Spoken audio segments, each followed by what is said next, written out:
Hello and welcome back to Iran Travel Guide. We are here today with you from Shandiz town in the northwest of Mashhad. Yes, Mashhad is a very important city for a lot of reasons, including tourism and religion. But it's very hot in the summer. So to get out of here, there's a couple of mountains on either side of the city where there's lots of little places, retreats if you will, where you can get up, enjoy the cooler weather and relax with your family, friends and other people you like. Yes, Mashhad is a valley between two main mountains, which is called Binalud and Hazar Masjid mountains. So in this valley, of course, people for summer needs to come to some nice places. Shandiz, where we are right now, is one of them. It is really amazing to see when you just come less than half an hour out of Mashhad. If you drive out of Mashhad in northwest, you reach to this place, which is like full of different packages, full of different little restaurants and towns. Yeah, there's also sort of running water behind us, and considering it's such a dry area here, the reason it's so green here compared to down in the valley is because of these mountain springs and streams which traverse the valleys, giving life to it and giving a lot of nice greenery, which gives shade, gives colour, and is a really nice place to come to on a hot summer's day.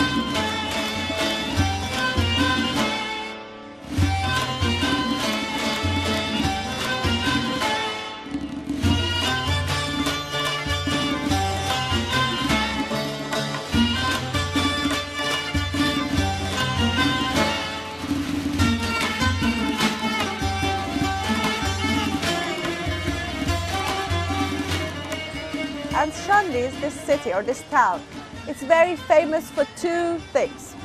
First of all, Shandiz cherries are very famous. You get the best cherries from this area.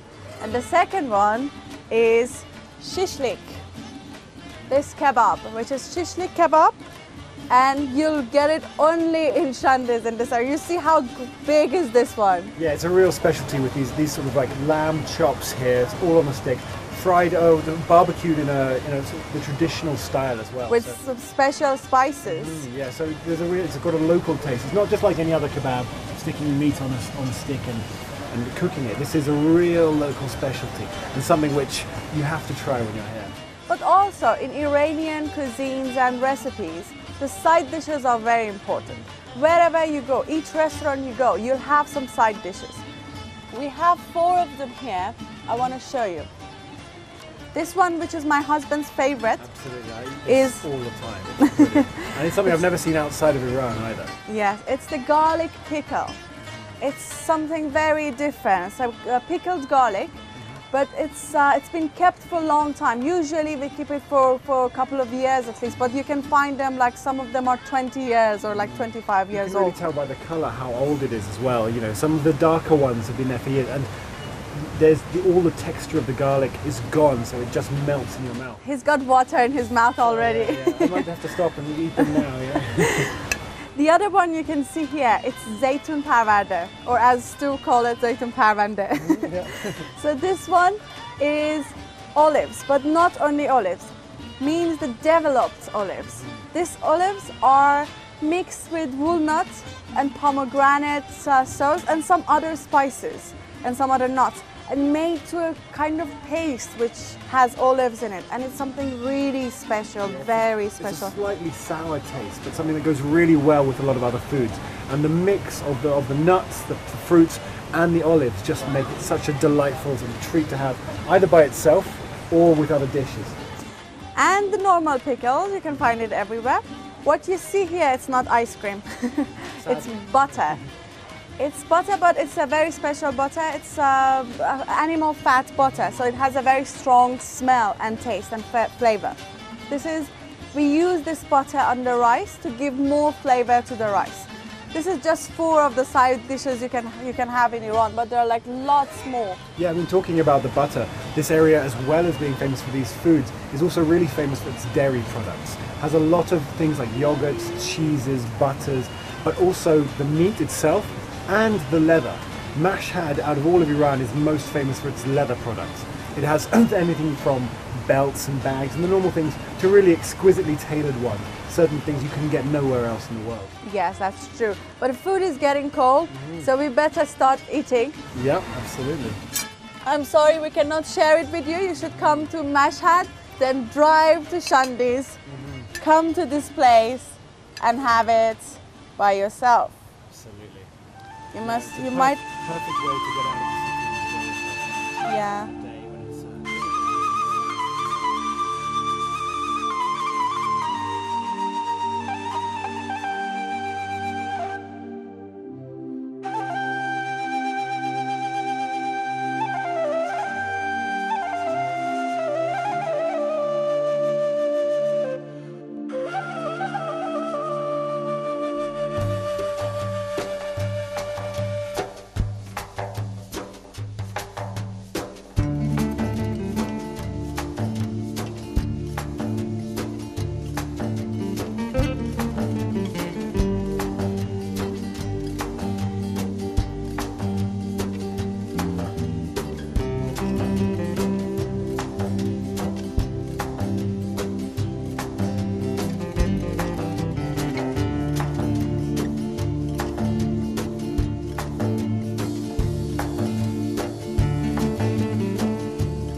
So we're back from our little rest up in the tribal village, which is here in Shandi's tourist complex.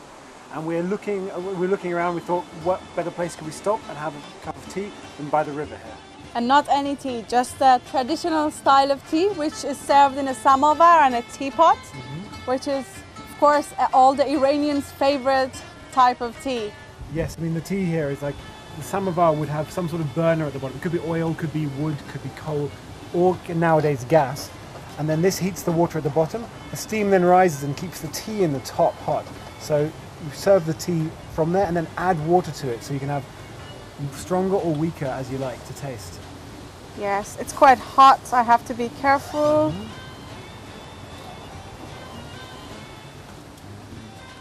It's been a while since I had tea in samovar actually.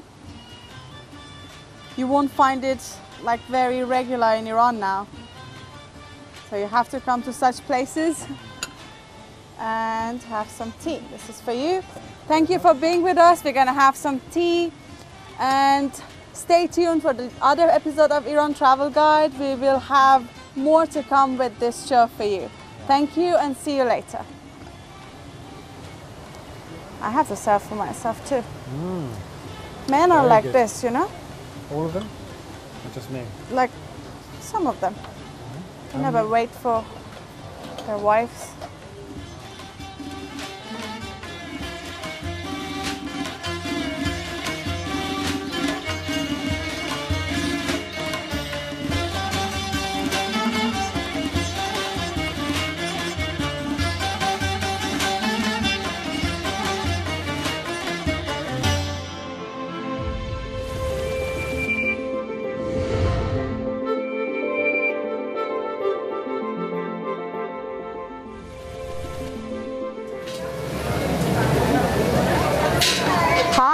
And welcome back to Iran Travel Guide. We are here today in the city of Ramsar in north of Iran. Yes, and as you can see, we're wearing very different clothes to what we usually wear. And there's a very special reason for that. And I'm going to explain it. Each country has its own ethnic group. And Iran also, like any other country, has its own ethnic groups. In the country of Iran, which is a big country, you can find variety of different eths. And each of these groups live their own life, Basically, they have their own lifestyle, their own culture, their own food, their own clothes, as you see, and their own culture and traditions in many ways. And so one of the most interesting things about traveling around Iran is seeing this for yourself, seeing the different clothes, seeing the different cultures, trying the different foods especially. That's one of my favorites to do. So it's like when we came here, we thought this is a great opportunity to try this on, see what we would look like as gilakis. Gilakis are from the north of Iran, and they have a tradition here that goes back many hundreds of years. And also, this color, as you see, it's very colorful, and there is a reason for it. The nature in north of Iran, in Gilan, is very special. As you've seen in some of our shows, the nature in north, the jungles, the sea, and all of them present a specific type of living. And these colors are inspired by the nature colors. And you see, I'm very colorful, I'm quite excited. You are, I'm not. You know, it's you're very beautiful. How do you like wearing it? I love it. I love it. It's very colorful and it's very comfortable. Very good. But one thing very important maybe like if you come right now to the city, you don't find many people wearing these clothes. But these clothes are available for anyone, tourists or people who are interested to buy them. You do see people in the villages still wearing clothes like this, inspired maybe a couple of generations on, but it's still part of the culture, part of the tradition, and it's used for a lot of festivals. A lot of festivals in the area celebrating the local culture. Yeah, so wearing these clothes, I feel like I have to go and bake a bread. Very good. So yeah, let's go. We're gonna show you around and show you more of Iran. Thank you so much. Very nice. You have to go to work? I do. I'll see you in the afternoon. Goodbye. We'll go home.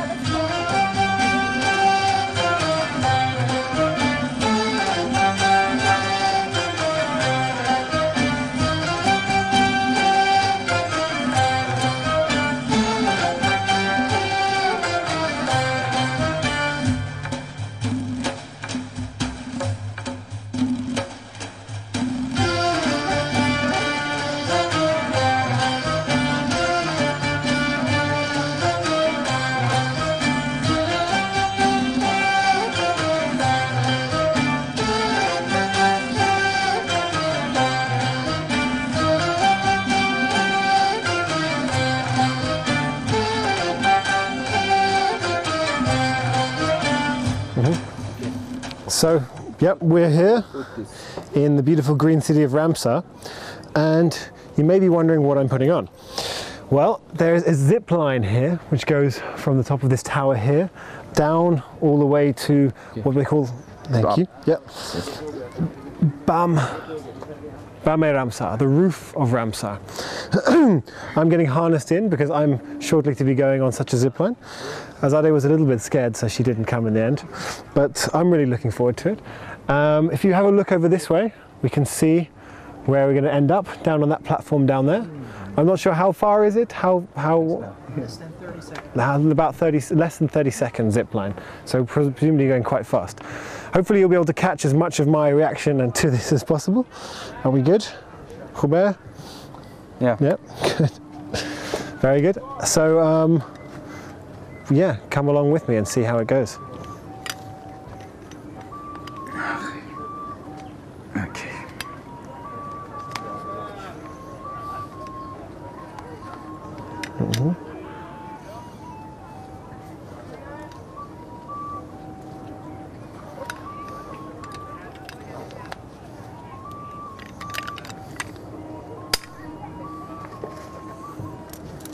As you can see, there's quite a lot of gear that goes into this, but all for safety.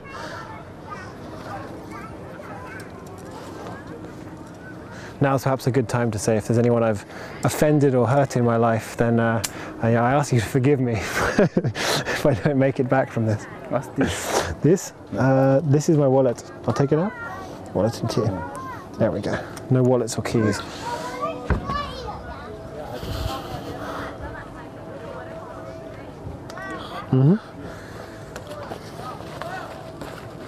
What is here?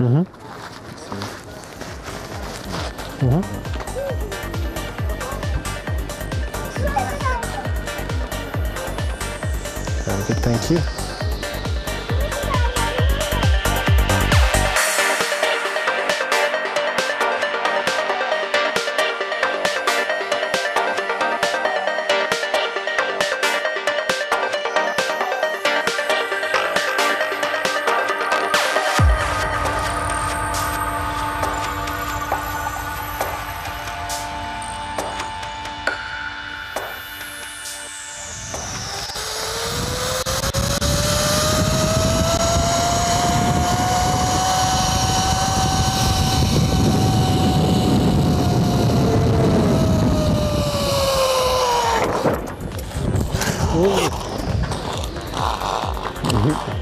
اوكي یکم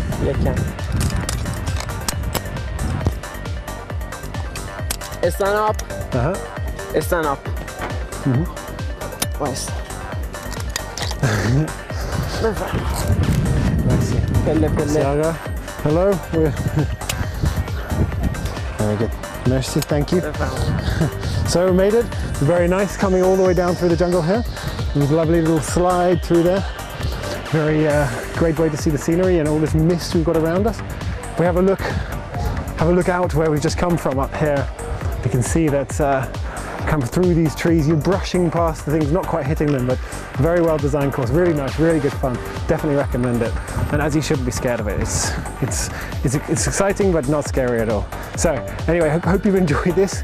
See, in Iran there's also sort of things to do like activities, bungee jumping, parasailing, jet skiing, all these sorts of things, as well as a very cool zip line. Hopefully we're off to go do some karting and some look at the fairground later on, so more excitement to come. But for now, that's great. Thanks for being with us on Iran Travel Guide. See you.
So we're standing here in front of the mausoleum of Ferdowsi, one of the greatest poets that Persia has ever produced.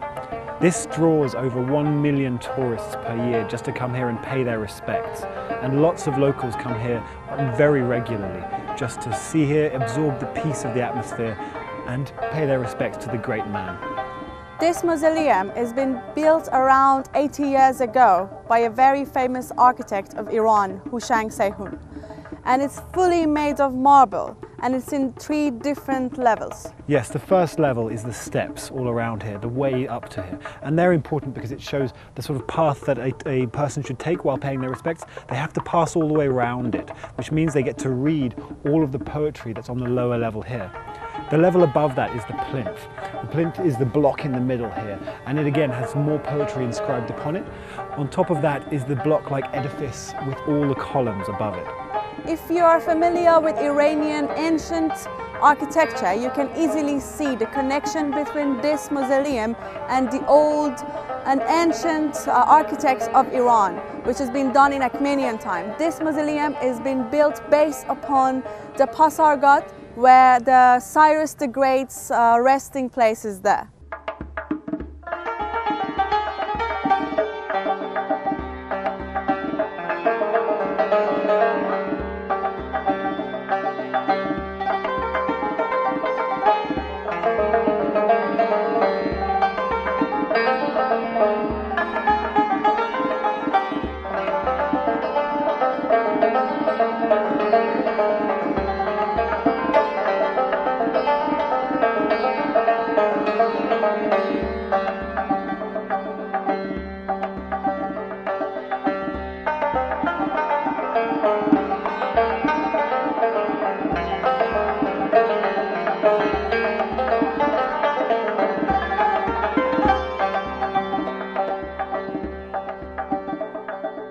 The connection with ancient Persian culture is clear in the architecture, and it's also clear in the works of Ferdowsi himself, who was very interested in saving the Persian culture from being infiltrated by foreign sources.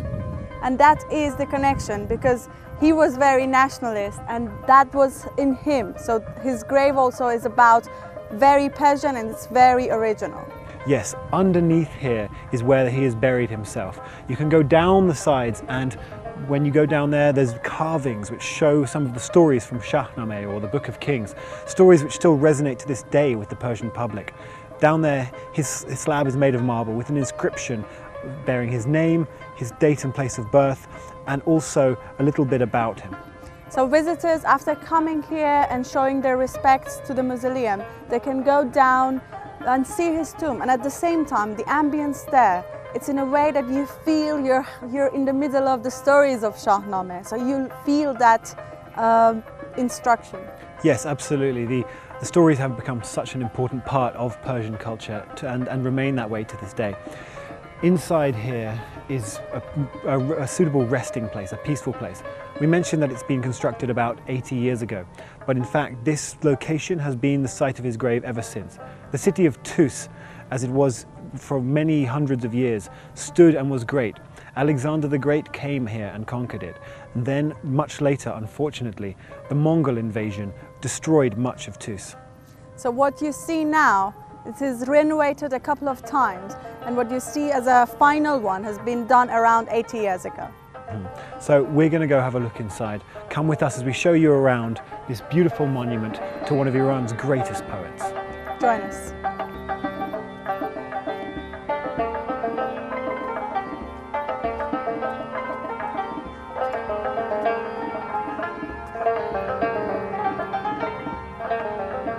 به نام خداوند جان و خرد که از این برتر اندیشه بر نگذرد. خداوند کیهان و گردان سپه فروزنده ماه و ناهید و مهر. So basically in the old Persian books there was an intro always. The beginning of the book was in admiration of the God. So it's sort of giving the qualities of God, yes, praising it, dedicating the book. Exactly. So this is how Ferdowsi started his book Shahnameh, which says, in the name of the God, who is the owner of the soul and the wisdom. It cannot be anything wiser than this. The God who is the owner of the world and the planet, and who is giving light to all the planets. And he uses the old Persian word for God, Khoda. Khoda, yes. And it's talking about the names of the God and how great he was, and how you cannot start anything without his name. And then he goes toward the beginning of his chapter of the book, about talking about the country at that time, about the Pahlavans, the concept of Pahlavans, and the country. It's very beautiful, and even just with the script and the way in which it's been put together, you can just see that there's a simplicity and a beauty to it. Yes, and the poem itself, you know, it's beautiful, it's simple, it's understood by all the Iranians. There are like things about Iranian poetry that some of the poets, their poems are not easily understood by all the Iranians, so you should be familiar with the language. But Ferdowsi is very easy because the language, not the words, there must be very old words, but the language, the way he talks is very simple. He speaks simply and from the heart. And of course, because the stories of his book is so great, so keeps you on, you know, so you cannot leave on, so you have to listen and you understand it very well.